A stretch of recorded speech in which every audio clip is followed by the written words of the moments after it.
வந்து சீரகம் சேர்த்துக்கலாம், வந்து ரெட் சில்லி சேர்த்துக்கலாம், 1 பல்லு பூண்டு, மீடியம் சைஸ் வெங்காயம் பொடிசா நறுக்கி வச்சது அதையும் சேர்த்துக்கலாம், 4 தக்காளி நல்ல பழுத்து தக்காளி கட் பண்ணி வச்சிருக்கேன் அதையும் மிக்ஸ். இது வந்து கொரப்பா அரைச்சி எடுத்துட்டு வந்துடலாம். ஆயில் சேர்த்துக்கலாம், கொஞ்சம் கடுகு சேர்த்துக்கலாம், கருவேப்பிலை சேர்த்துக்கலாம், தக்காளி விழுதையும் சேர்த்துக்கலாம், உப்பு சேர்த்துக்கலாம். 10 நிமிஷம் ஆயிடுச்சு, திறந்து பார்க்கலாம். நல்லா சுண்டி வந்துருச்சு. ஸ்டேஜில் வந்து 1 டீஸ்பூன் வந்து புளிச்ச தோசை மாவு எடுத்துக்கோங்க. அதில் கொஞ்சமாக தண்ணி மிக்ஸ் பண்ணிக்கோங்க. மிக்ஸ் பண்ணிவிட்டு இந்த தக்காளி சட்னியோட சேர்த்துடலாம். சேர்த்துட்டு நல்லா கலரி விடுங்க.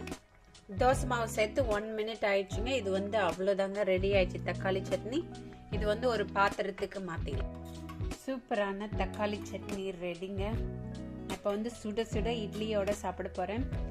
இந்த தக்காளி சட்னி பிடிச்சிருந்தா நீங்களும் உங்கள் வீட்டில் ட்ரை பண்ணி